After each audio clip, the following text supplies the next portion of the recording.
ಇಂದು ನಮ್ಮ SIR ವಿರೋಧಿ ಹೋರಾಟ ಸಮಿತಿಯ ಪರವಾಗಿ ನಾವು ಪತ್ರಿಕಾಗೋಷ್ಠಿಯನ್ನು ಕರೆದಿದ್ದು, ಇವತ್ತಿನ ಈ ಪತ್ರಿಕಾಗೋಷ್ಠಿಯಲ್ಲಿ ನಮ್ಮ ದಲಿತ ವಿದ್ಯಾರ್ಥಿ ಪರಿಷತ್ತಿನ ಸಂಸ್ಥಾಪಕ ಅಧ್ಯಕ್ಷರಾಗಿರುವಂಥ ಶ್ರೀನಾಥ್ ಪೂಜಾರಿ ಅವರು, ಹಾಗೆ ಈ ಒಂದು ಹೋರಾಟ ಸಮಿತಿಯ ನೇತೃತ್ವವನ್ನು ವಹಿಸಿಕೊಂಡಿರುವಂಥ ನಮ್ಮೆಲ್ಲರ ಹಿರಿಯರಾಗಿರುವಂಥ ಅಬ್ದುಲ್ ಕದೀರ್ ಸರ್ ಅವರು, ಅದರ ಜೊತೆಗೆ ನಮ್ಮ DSSನ ಜಿಲ್ಲಾಧ್ಯಕ್ಷರಾಗಿರುವಂಥ ಚನ್ನು ಕಟ್ಟಿಮನಿಯವರು, ಹಾಗೆ ಸ್ಲಮ್ ಹೋರಾಟ ಸಮಿತಿಯ ಹೋರಾಟಗಾರರಾಗಿರುವಂಥ ಅಕ್ರಮ್ ಆಶಾಳ್ಕರ್ ಅವರು, ಹಾಗೆ SDPIನ ಜಿಲ್ಲಾಧ್ಯಕ್ಷರಾಗಿರುವಂಥ ಅತಾವುಲ್ಲಾ ದ್ರಾಕ್ಷಿ ಅವರು, ಅದರ ಜೊತೆಗೆ ಆತ್ಮೀಯರು ಹೋರಾಟಗಾರರಾಗಿರುವಂಥ ಮಿತ್ರರಾಗಿರುವಂಥ ಫಯಾಜ್ ಕಲಾದ್ಗಿ ಅವರು, ಅದರ ಜೊತೆಗೆ ಬೆಂಗಳೂರಿನಿಂದ ಆಗಮಿಸಿರುವಂಥ ಆತ್ಮೀಯರು ಆಗಿರುವಂಥ ಲಕ್ಷ್ಮಣ ಅವರು, ಅದರ ಜೊತೆಗೆ ನಾನು ಸುರೇಶ್ ಬಿಜಾಪುರ್, ತಮಗೆಲ್ಲರಿಗೂ ಪತ್ರಿಕಾ ಮಾಧ್ಯಮ ಮಿತ್ರರಿಗೆ ನಾವು ಸ್ವಾಗತವನ್ನು ಬಯಸುತ್ತಾ ಇವತ್ತಿನ ಈ ಪತ್ರಿಕಾಗೋಷ್ಠಿಯನ್ನು ಉದ್ದೇಶಿಸಿ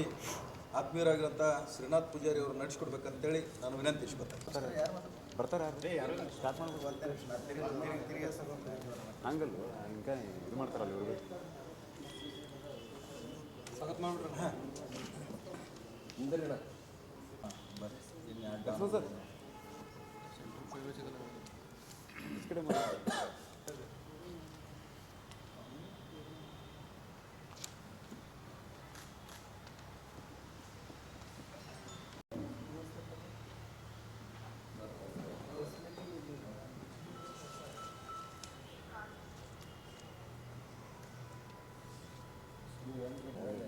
ಹೊರಟಿಯವರೊಬ್ರು ಬಂದು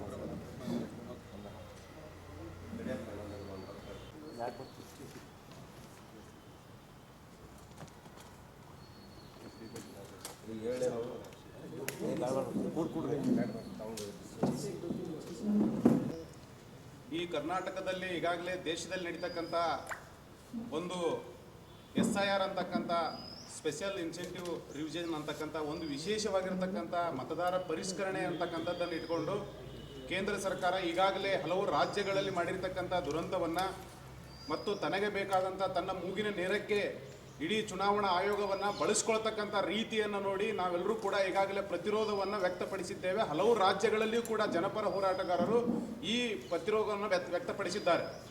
ಆದರೆ ಕರ್ನಾಟಕದ ಮಟ್ಟಿಗೆ ಇದು ಸ್ಟಾರ್ಟ್ ಆಗ್ತಾ ಇದೆ. 1ನೇ ತಾರೀಕಿನಿಂದ ಈಗಾಗಲೇ ಹಲವಾರು ತಿಂಗಳಿನಿಂದ ಅವ್ರು ಮಾಡ್ತಕ್ಕಂಥ ಎಲ್ಲ ಪ್ರಕ್ರಿಯೆಗಳನ್ನು ಮುಗಿಸಿ ಈ ಮುಂಬರುವ ಜೂನ್ 1ರಿಂದ ಅವರು ಇಂಪ್ಲಿಮೆಂಟ್ ಮಾಡಲಿಕ್ಕೆ ಬೇಕಾಗಿರ್ತಕ್ಕಂಥ ಎಲ್ಲ ಸಿದ್ಧತೆಯನ್ನು ಮಾಡಿಕೊಂಡಿರೋ ಸಂದರ್ಭದಲ್ಲಿ ನಮ್ಮ ಇಡೀ ದೇಶದಲ್ಲಿರ್ತಕ್ಕಂಥ ಎಲ್ಲ ವ್ಯಕ್ತಿಗಳ ಮತದಾನ ಅಂತಂದರೆ ನಮ್ಮ ನಾಗರಿಕತೆಯನ್ನು ಕಿತ್ತುಕೊಳ್ಳೋದು ದೇಶದ್ರೋಹದ ಕೆಲಸ, ದೇಶದ ಏನಪ್ಪ ಅಂತ ವಿರೋಧ ಮಾಡ್ತಕ್ಕಂಥ ಸಂಚು. ಈ ಕೆಲಸವನ್ನು ಈ ಆಳುವ ಪಕ್ಷಗಳು ಈಗ ಮಾಡ್ತಕ್ಕಂಥ ಕೇಂದ್ರ ಸರ್ಕಾರದಲ್ಲಿರ್ತಕ್ಕಂಥ ಆಳುವ ಪಕ್ಷ ಮಾಡ್ತಕ್ಕಂಥದ್ದು ದೊಡ್ಡ ದುರಂತ. ನಾವು ಈ ಸಂದರ್ಭದಲ್ಲಿ ಒಂದು ಇಡೀ ಜನ ಆಂದೋಲನಕ್ಕೆ ನಾವು ಕರೆ ಕೊಡ್ತಾ ಇದ್ದೇವೆ. ಈ ಸಂದರ್ಭದಲ್ಲಿ ನಾವು SIRನ ವಿರೋಧ ಮಾಡಲಿಲ್ಲ ಅಂತಂದರೆ ನಾವು ಹಲವು ವಿಷಯಗಳನ್ನು ಕಳ್ಕೊಳ್ತೇವೆ, ಹಲವು ಹಕ್ಕುಗಳನ್ನು ಕೂಡ ಕಳ್ಕೊಳ್ತೇವೆ. ಮತದಾನದ ಹಕ್ಕು ಕಳ್ಕೊಂಡಾಗ ಈ ದೇಶದ ನಾಗರಿಕತೆ ಕಳ್ಕೊಂಡಂಗೆ ನಮಗೆಲ್ಲರಿಗೂ ಕೂಡ ಸಿಗ್ತಕ್ಕಂಥ ನಾಗರಿಕ ಸೌಲಭ್ಯಗಳು ಕೂಡ ವಂಚಿತವಾಗ್ತಕ್ಕಂಥ ಸಂದರ್ಭಗಳು ಕೂಡ ಬಂದು ಒದಗ್ತವೆ. ಆ ಕಾರಣಕ್ಕಾಗಿ ಇಡೀ ರಾಜ್ಯಾದ್ಯಂತ ನಾವು ಮೇ 30ನೇ ತಾರೀಕಿಗೆ ಎಲ್ಲ ಜಿಲ್ಲೆಗಳಲ್ಲಿಯೂ ಕೂಡ ಒಂದು ದೊಡ್ಡ ಮಟ್ಟದ ಬೃಹತ್ ಜನಾಂದೋಲನಕ್ಕೆ ಇಡೀ ಜನಪರ ಸಂಘಟನೆಗಳು ರಾಜ್ಯದಲ್ಲಿ ಕರೆ ಕೊಟ್ಟಿವೆ. ಅದರ ಭಾಗವಾಗಿ ವಿಜಯಪುರ ಜಿಲ್ಲೆಯಲ್ಲಿಯೂ ಕೂಡ ನಾವು ಎಲ್ಲ ಜನಪರ ಸಂಘಟನೆಗಳು, ವಿವಿಧ ಪಕ್ಷಗಳು ಎಲ್ಲರೂ ಕೂಡ ಯಾರು SIಯನ್ನು ವಿರೋಧಿಸ್ತಾರೋ ಎಲ್ಲ ಪಕ್ಷಗಳು ಇದನ್ನು ಒಟ್ಟುಗೂಡಿಕೊಂಡು ನಾವು ದೊಡ್ಡ ಬೃಹತ್ ಪ್ರಮಾಣದಲ್ಲಿ ಜನಾಂದೋಲನವನ್ನು ವಿಜಯಪುರ ನಗರದಲ್ಲಿ ಇದೇ 30ನೇ ತಾರೀಕಿಗೆ ನಾವು ಮಾಡಲಿಕ್ಕೆ ಬಯಸ್ತಾ ಇದ್ದೇವೆ. ಇದು ಬಹಳ ಮುಖ್ಯವಾಗಿರ್ತಕ್ಕಂಥದ್ದು. ಈಗಾಗಲೇ ಹಲವಾರು ಸುತ್ತಿನ ಈಗ ಬೇರೆ ಬೇರೆ ರಾಜ್ಯಗಳಲ್ಲಿ ಆಗಿರ್ತಕ್ಕಂಥದ್ದನ್ನು ನೋಡ್ತೇವೆ. ಏನಪ್ಪ ಅಂದರೆ ಚೀಫ್ ಜಸ್ಟಿಸ್ನಂತಕ್ಕಂಥವ್ರಾಗಿರ್ಬೋದು, ಬೇರೆ ಬೇರೆ ಉನ್ನತ ಹುದ್ದೆಯಲ್ಲಿರ್ತಕ್ಕಂಥವ್ರಾಗಿರ್ಬೋದು, MP ಗಳು ಕೂಡ ಏನಪ್ಪ ಅಂದರೆ ಮಾಜಿ MP ಗಳ ಹೆಸರುಗಳು ಕೂಡ ಬಿಟ್ಟು ಹೋಗಿದೆ ಮತ್ತು ಅವ್ರಿಗೆ ಮತದಾನ ಹಾಕಲಿಕ್ಕೆ ಅವಕಾಶವನ್ನು ಕೊಟ್ಟದೇ ಇರತಕ್ಕಂಥದ್ದನ್ನು ನಾವು ಇಡೀ ದೇಶದಲ್ಲಿ ನಡೆದಿರ್ತಕ್ಕಂಥ ಘಟನೆಯನ್ನು ತಾವೆಲ್ಲರೂ ಕೂಡ ಗಮನಿಸಿದ್ದೀರಿ. ಅಂಥ ಘಟನೆಗಳು ವಿಜಯಪುರ ನಗರದಲ್ಲಿ ಆಗ್ಬೋದು ಅಂತಕ್ಕಂಥ ಒಂದು ಆತಂಕ ಇಡೀ ರಾಜ್ಯದಲ್ಲಿಯೂ ಕೂಡ ಆಗ್ತದೆ, ಅದೇ ರೀತಿ ವಿಜಯಪುರ ಜಿಲ್ಲೆಯಲ್ಲಿ ಕೂಡ ಆಗ್ತದೆ. ಒಬ್ಬರು ಯಾರೋ ನಮಗೆ ಮಾಹಿತಿ ಕೊಟ್ಟರು, ವಿಜಯಪುರ ನಗರದಲ್ಲಿ ಈಗಾಗಲೇ ಒಂದು ವರ್ಗ ತಮಗೆ ಬೇಕಾಗಿರ್ತಕ್ಕಂಥ ವೋಟರ್ಗಳ ಮೇಲೆ ಒಂದು ನಿಗಾ ಇಟ್ಕೊಂಡು ಅದಕ್ಕೆ ಬೇಕಾಗಿರ್ತಕ್ಕಂಥ ಎಲ್ಲ ರಿವೈವ್ ಪಿಟಿಷನ್ಗಳನ್ನು ಈಗಾಗಲೇ ಒಯ್ದೇನಪ್ಪ ಅಂತಂದರೆ ಸರ್ಕಾರಕ್ಕೆ ಸಲ್ಲಿಸಿರ್ತಕ್ಕಂಥದ್ದು, ತಮಗೆ ಬೇಕಾದ ರೀತಿಯಲ್ಲಿ ಕೊಟ್ಟಿರ್ತಕ್ಕಂಥದ್ದನ್ನು ನಾವು ಗಮನಿಸ್ತಾ ಇದ್ದೇವೆ. ಇದು ಆದರೆ ಖಂಡಿತವಾಗಲೂ ಕೂಡ ವಿಜಯಪುರ ನಗರದಲ್ಲಿ ಅಲ್ಲ, ವಿಜಯಪುರ ಜಿಲ್ಲೆಯಲ್ಲಿ ದೊಡ್ಡ ದುರಂತಕ್ಕೆ ಕಾರಣ ಆಗ್ತದೆ. ಯಾರು BJPಯ ವಿರೋಧಿಗಳು ಗೆಲ್ತಾರೋ ಆ ಮತಕ್ಷೇತ್ರಗಳನ್ನೇ ಟಾರ್ಗೆಟ್ ಮಾಡಿ ಆ ಮತಕ್ಷೇತ್ರದಲ್ಲಿ ಇರತಕ್ಕಂಥ ವಿವಿಧ ಪಕ್ಷಗಳಿಗೆ ಹೋಗ್ತಕ್ಕಂಥ ಓಟ್ಗಳನ್ನು ಅವರು ಹಿಡಿದು ಅಥವಾ ಅವ್ರನ್ನ ಕಟ್ ಮಾಡೋದು, ಅದ್ರ ಏನಪ್ಪ ವೋಟರ್ ಲಿಸ್ಟ್ನಿಂದ ಡಿಲೀಟ್ ಮಾಡ್ತಕ್ಕಂಥ ಪ್ರಕ್ರಿಯೆಗಳನ್ನು ಈಗಾಗಲೇ ಕೇಂದ್ರ ಸರ್ಕಾರ ಮಾಡಿದೆ. ಇದೊಂದು ಸರ್ವಾಧಿಕಾರಿ ಧೋರಣೆ. ಈ ಸರ್ವಾಧಿಕಾರಿ ಧೋರಣೆ ವಿರುದ್ಧ ನಾವೆಲ್ಲರೂ ಕೂಡ ಧ್ವನಿ ಎತ್ತಬೇಕಾಗಿದೆ. ನಾವೆಲ್ಲರೂ ಕೂಡ ಎದ್ದು ನಿಲ್ಲಬೇಕಾಗಿದೆ. ಜನಪರ ಸಂಘಟನೆಗಳಾಗಿ ನಾವು ಆಂದೋಲನವನ್ನು ಕಟ್ಟಬೇಕಾಗಿದೆ. ಒಂದು ವೇಳೆ ನಾವು ಕಳ್ಕೊಂಡ್ರೆ ಮುಂದಿನ ದಿನಮಾನದಲ್ಲಿ ಬಹಳಷ್ಟು ಕಳ್ಕೊಳ್ತೇವೆ. ಬಹಳಷ್ಟು ಅಂದರೆ ನಾಗರಿಕತೆ ಹಕ್ಕನ್ನೇ ಕಳ್ಕೊಳ್ತೇವೆ. ನಾಗರಿಕ ಹಕ್ಕು ಕಳ್ಕೊಂಡ್ರೆ ನಮಗೆ ನಾಗರಿಕ ಸೌಲಭ್ಯಗಳು ಸಿಗೋದಿಲ್ಲ. ಆ ಸಂದರ್ಭದಲ್ಲಿ ಆಗ್ತಕ್ಕಂಥ ದುರಂತಗಳಿಗೆ ಇಡೀ ದೇಶ ಕಾರಣ ಆಗ್ತದೆ. ಈಗ ಪ್ರತಿರೋಧವನ್ನು ನಾವೆಲ್ಲರೂ ಕೂಡ ಒಡ್ಡಬೇಕಾಗಿದೆ. ಆ ನಿಟ್ಟಿನಲ್ಲಿ ಜನವರಿ 30ನೇ ತಾರೀಕು ಇದೇ ತಿಂಗಳು ಮೇ 30ನೇ ತಾರೀಕಿಗೆ ನಾವು ಬೃಹತ್ ಪ್ರಮಾಣದಲ್ಲಿ ದೊಡ್ಡ ಪ್ರಮಾಣದ ಆಂದೋಲನವನ್ನು ಕಟ್ತಾ ಇದ್ದೇವೆ. ಸುಮಾರು 10,000 ಜನರನ್ನು ಆರ್ಗನೈಸ್ ಮಾಡಬೇಕು ಅಂತಕ್ಕಂಥ ಉದ್ದೇಶವನ್ನು ಇಟ್ಟುಕೊಂಡು ನಾವು ಆಂದೋಲನವನ್ನು ಈ ಸಂದರ್ಭದಲ್ಲಿ 30ನೇ ತಾರೀಕಿಗೆ ಸಿದ್ದೇಶ್ವರ ದೇವಸ್ಥಾನದಿಂದ ಅಂಬೇಡ್ಕರ್ ಸರ್ಕಲ್ವರೆಗೆ ಬೃಹತ್ ಪ್ರಮಾಣದ ಮೆರವಣಿಗೆಯನ್ನು ಹಮ್ಮಿಕೊಳ್ಬೇಕು ಮತ್ತು ಪ್ರತಿರೋಧವನ್ನು ದಾಖಲೆ ಮಾಡಬೇಕು ಅಂತಕ್ಕಂಥ ಉದ್ದೇಶವನ್ನು ಇಟ್ಟುಕೊಂಡು ಎಲ್ಲ ಜನಪರ ಸಂಘಟನೆಗಳು, ಎಲ್ಲ ಜನಪರ ರಾಜಕೀಯ ಪಕ್ಷಗಳು ಕೂಡಿಕೊಂಡು ನಾವು SIRನ ವಿರೋಧಿಸ್ತಾ ಇದ್ದೇವೆ. ನಮ್ಮ ಓಟ್ಗಳನ್ನು ಮುಟ್ಟಿ ನೋಡಿ ನಾವು ನಿಮಗೆ ಬಿಡೋದಿಲ್ಲ ಅಂತಕ್ಕಂಥ ಸಂದೇಶವನ್ನು ಸಾರಲಿಕ್ಕೆ ನಾವೇನಪ್ಪ ಅಂತಲೇ ಈ ಬೃಹತ್ ಪ್ರಮಾಣದ ಹೋರಾಟಕ್ಕೆ ತಮ್ಮೆಲ್ಲರಿಗೂ ಕೂಡ ಕರೆದಿದ್ದೇವೆ. ತಾವೆಲ್ಲರೂ ಕೂಡ ಈ ವಿಷಯವನ್ನು ತಮ್ಮ ಜನಪ್ರಿಯ ಸುದ್ದಿ ಮಾಧ್ಯಮದಲ್ಲಿ ಪ್ರಸಾರ ಮಾಡೋದ್ರ ಮುಖಾಂತರ ಜನರಿಗೂ ಕೂಡ ತಮ್ಮ ಓಟಿನ ಹಕ್ಕನ್ನು ಉಳಿಸ್ಕೊಳ್ಳಿಕ್ಕೆ ಬೇಕಾಗಿರ್ತಕ್ಕಂಥ ಸಿದ್ಧತೆಯನ್ನು ಮಾಡ್ಕೊಳ್ಬೇಕು ಅಂತೇಳಿ ತಾವೆಲ್ಲರೂ ಕೂಡ ಇದನ್ನು ಪ್ರಚಾರ ಮಾಡಬೇಕು. ತಾವೆಲ್ಲರೂ ಕೂಡ ಇದಕ್ಕೆ ಜೊತೆ ನಿಲ್ಲಬೇಕು. ಈ ಹೋರಾಟ ಜನರ ಹೋರಾಟ, ಜನಪರ ಹೋರಾಟ, ನಾಗರಿಕರ ಹೋರಾಟ. ಈ ಹೋರಾಟಕ್ಕೆ ತಾವೆಲ್ಲರೂ ಕೂಡ ಜೊತೆ ನಿಲ್ಲೋದ್ರ ಮುಖಾಂತರ ಈ ಪ್ರಜಾಪ್ರಭುತ್ವವನ್ನು ಉಳಿಸುವ ನಿಟ್ಟಿನಲ್ಲಿ ನಾವೆಲ್ಲರೂ ಕೂಡ ಶ್ರಮಿಸೋಣ. ನಮಗೆಲ್ಲರಿಗೂ ನಮ್ಮ ಹಿರಿಯರು ಕಟ್ಟಿಕೊಟ್ಟಿರ್ತಕ್ಕಂಥ ಭಾವೈಕ್ಯ ಭಾರತವನ್ನು ಉಳಿಸಿಕೊಳ್ಳಲಿಕ್ಕೆ ನಾವೆಲ್ಲರೂ ಕೂಡ ಶ್ರಮ ಹಾಕೋಣ ಅಂತಕ್ಕಂಥ ಮಾತನ್ನು ಹೇಳಿ ತಮಗೆಲ್ಲರಿಗೂ ಕೂಡ ಮತ್ತೊಮ್ಮೆ ವಂದಿಸಿ ನಾನು ಮಾತನ್ನು ಮುಗಿಸ್ತೇನೆ. ಇವತ್ತು BJPಯ ಒಂದು ಹುನ್ನಾರದಿಂದ ಸ್ಪೆಷಲ್ ಇಂಟೆನ್ಸಿವ್ ರಿವಿಷನ್ ಅನ್ನುವಂಥದ್ದು SIR ಅನ್ನುವಂಥ ಒಂದು ಪ್ರಜಾಪ್ರಭುತ್ವ ವಿರೋಧಿ ನೀತಿಯನ್ನು ಸುಮಾರು 13 ರಾಜ್ಯಗಳಲ್ಲಿ ಅಳವಡಿಸಿ ಅದರಲ್ಲಿ ಸುಮಾರು 6.5 ಕೋಟಿ ಜನರ ಮತದಾನದ ಹಕ್ಕನ್ನು ಕಸಿದುಕೊಂಡಿರ್ತಕ್ಕಂಥ ಕೇಂದ್ರ ಚುನಾವಣಾ ಆಯೋಗ ಮತ್ತು BJP ಇವೆರಡೂ ಕೂಡ ಒಂದು ಎಷ್ಟು ಜೊತೆಯಾಗಿ ಕೆಲಸ ಮಾಡ್ಕೊಂಡು ಹೊರಟಿದ್ದಾವೆ ಅಂದರೆ ಇಡೀ ಚುನಾವಣಾ ಆಯೋಗವೇ ಕೂಡ BJP ಬಿ ಟೀಮಾಗಿ ಕೆಲಸ ಮಾಡುವಂಥ ಪರಿಸ್ಥಿತಿ ಇವತ್ತು ಭಾರತದಲ್ಲಿ ನಿರ್ಮಾಣ ಆಗಿರುವಂಥದ್ದು. ಹೆಸರಾಂತ ಸಾಕಷ್ಟು ಜನ ಇವತ್ತು ಸೇನೆಯಲ್ಲಿ ಕೆಲಸ ಮಾಡಿರ್ತಕ್ಕಂಥವ್ರದ ಮತ್ತು ಬೇರೆ ಬೇರೆ ದೊಡ್ಡ ಮಟ್ಟದ ಪ್ರಶಸ್ತಿ ಪಡೆದುಕೊಂಡು ಭಾರತೀಯ ನಾಗರಿಕರಾಗಿರ್ತಕ್ಕಂಥ ದೊಡ್ಡ ಜನರನ್ನು ಹೆಸರನ್ನು ಕೂಡ SIRನಿಂದ ತೆಗೆದುಹಾಕಿ ಇವತ್ತು ಮತದಾನದ ಹಕ್ಕನ್ನು ಕಸಿದುಕೊಂಡು ಇವತ್ತು ದೇಶದಲ್ಲಿ ಅಸ್ಥಿರವಾದಂತಹ ಪರಿಸ್ಥಿತಿಯನ್ನು ನಿರ್ಮಾಣ ಮಾಡಿರ್ತಕ್ಕಂಥ BJP ಈಗ ಮುಂದೆ ಕರ್ನಾಟಕಕ್ಕೆ ಲಗ್ಗೆ ಇಡುವಂಥ ಕೆಲಸ ಮಾಡ್ತಾ ಇದೆ. ಈ ಹಿಂದೆ ನಾವು ನೋಡಿರ್ತಕ್ಕ ಹಾಗೆ ಸುಮಾರು ಪಶ್ಚಿಮ ಬಂಗಾಳದಲ್ಲಿ 111 ಸೀಟ್ ಪಶ್ಚಿಮ ಬಂಗಾಳದಲ್ಲಿ TMC ಶಾಸಕರಿದ್ದಂತಹ ಕ್ಷೇತ್ರಗಳನ್ನು ಗುರಿಯಾಗಿಸಿಕೊಂಡು ಸುಮಾರು 80 ಕ್ಷೇತ್ರಗಳಲ್ಲಿ 75 ಲಕ್ಷಕ್ಕಿಂತ ಹೆಚ್ಚು ಮತದಾರರ ಪಟ್ಟಿಯನ್ನು ಅವರು ಮತದಾನದಿಂದ ತೆಗೆದಿದ್ದರಿಂದ ಅಲ್ಲಿ ಅನಾಯಾಸವಾಗಿ BJP ಇವತ್ತು ತನ್ನ ಹಿಡಿತವನ್ನು ಸಾಧಿಸಲಿ BJP ಶಾಸಕರು ಆಯ್ಕೆ ಆಗಿರುವಂಥದ್ದು.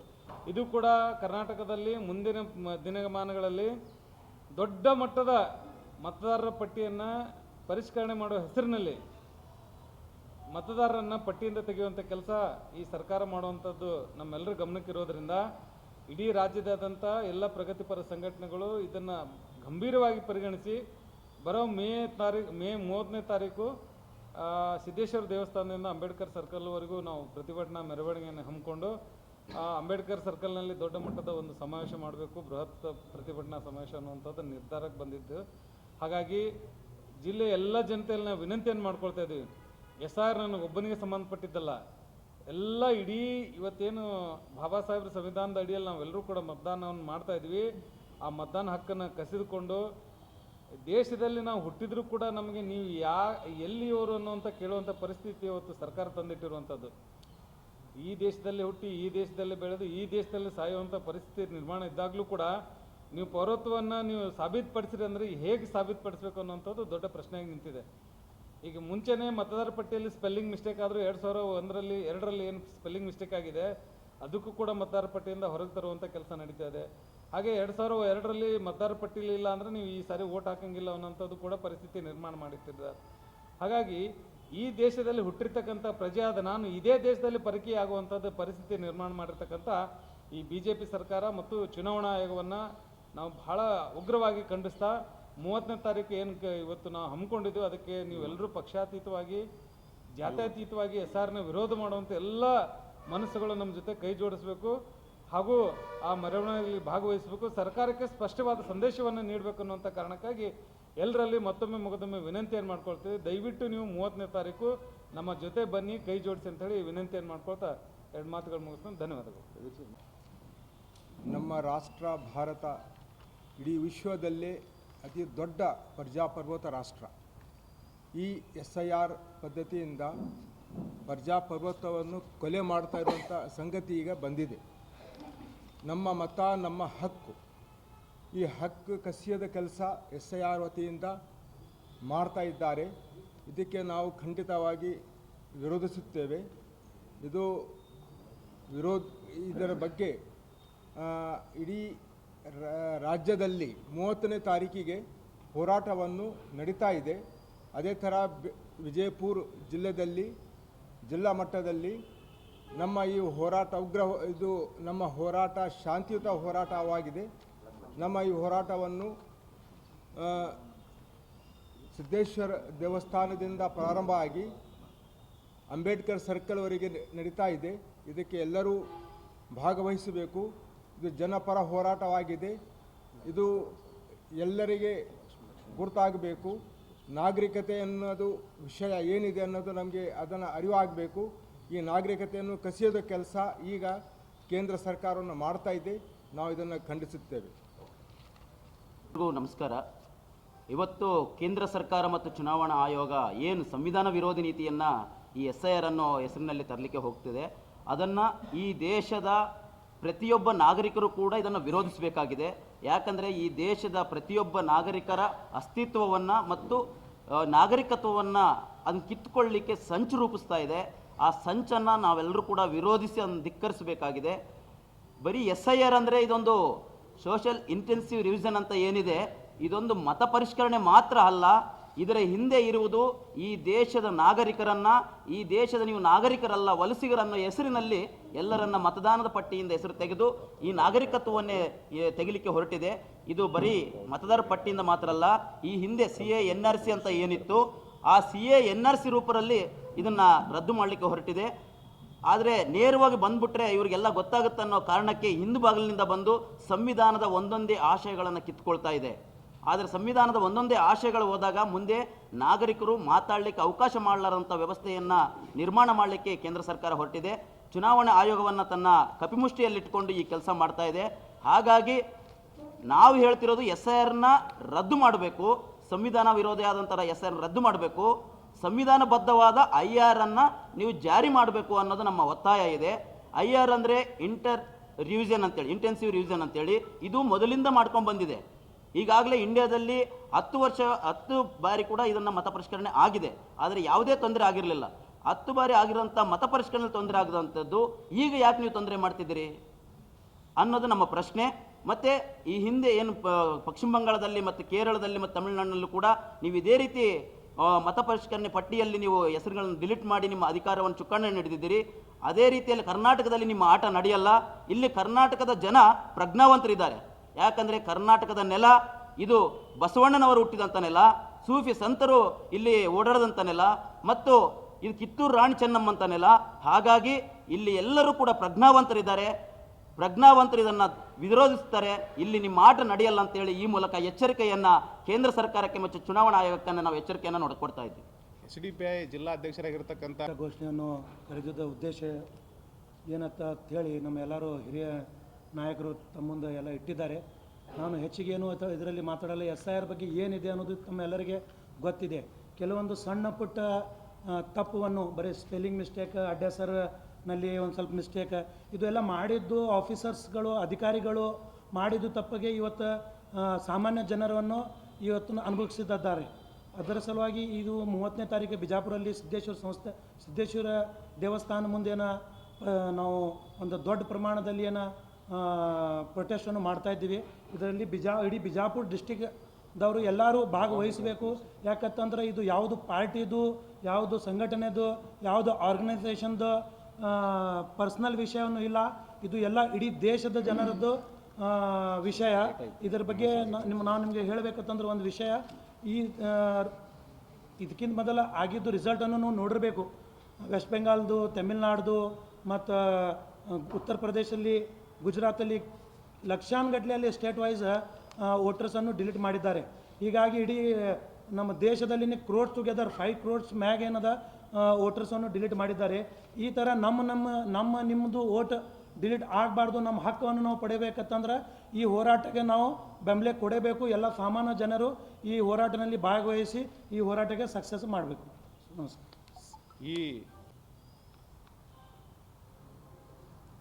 ಸ್ನೇಹಿತರೆ, ಇವತ್ತ ನಮ್ಮ ಕೇಂದ್ರ ಸರ್ಕಾರ ಶ್ರೀಮಾನ್ ನರೇಂದ್ರ ಮೋದಿಯವರ ನೇತೃತ್ವದಲ್ಲಿ ಏನು ಆಡಳಿತವನ್ನು ನಡೆಸ್ತಾ ಇದ್ದಾರೆ ಕಳೆದ 11 ವರ್ಷಗಳಿಂದ, ಅವರು ಇಡೀ ದೇಶದಾದ್ಯಂತ ಅತ್ಯಂತ ಜನವಿರೋಧಿಯಾಗಿರುವಂಥ, ರೈತ ವಿರೋಧಿಯಾಗಿರುವಂಥ, ಕಾರ್ಮಿಕ ವಿರೋಧಿಯಾಗಿರುವಂಥ, ಮಹಿಳಾ ವಿರೋಧಿಯಾಗಿರುವಂಥ ನೀತಿಗಳನ್ನು ತರ್ತಾ ಇದ್ದಾರೆ.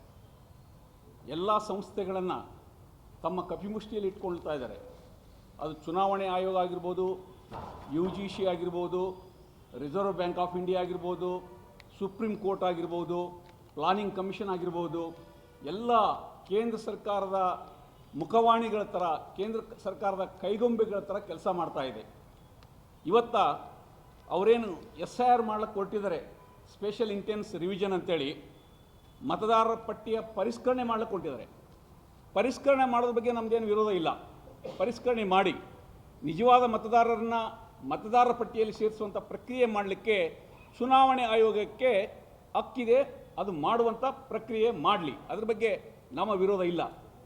ಆದರೆ ಇವತ್ತಿನ ಈ BJP ಸರ್ಕಾರ ಅವರೇನು ಮಾಡ್ಲಿಕ್ಕೆ ಹೊರಟಿದ್ರಂದರೆ, ಈ ಒಂದು ಚುನಾವಣಾ ಮತದಾರರ ಪಟ್ಟಿಯ ಪರಿಷ್ಕರಣಾ ನೆಪದಲ್ಲಿ BJPಗೆ ವೋಟ್ ಹಾಕದೇ ಇರುವಂಥ ಸಮುದಾಯಗಳು, ವ್ಯಕ್ತಿಗಳನ್ನು ಗುರುತಿಸಿ ಅವ್ರನ್ನ ಭಾಳ ವ್ಯವಸ್ಥಿತವಾಗಿ ಮತಪಟ್ಟಿಯಿಂದ ತೆಗೆಯುವಂಥ ಒಂದು ಕುತಂತ್ರ ಬುದ್ಧಿಯನ್ನು ಏನು ಮಾಡ್ತಾ ಇದ್ದಾರೆ, ಇದು ಅತ್ಯಂತ ಜನವಿರೋಧಿ, ಸಂವಿಧಾನ ವಿರೋಧಿ, ಪ್ರಜಾತಂತ್ರ ವಿರೋಧಿ ಧೋರಣೆಯಾಗಿದೆ. ಇದನ್ನು ನಾವು ತೀವ್ರವಾಗಿ ಖಂಡಿಸಲೇಬೇಕಾಗಿದೆ.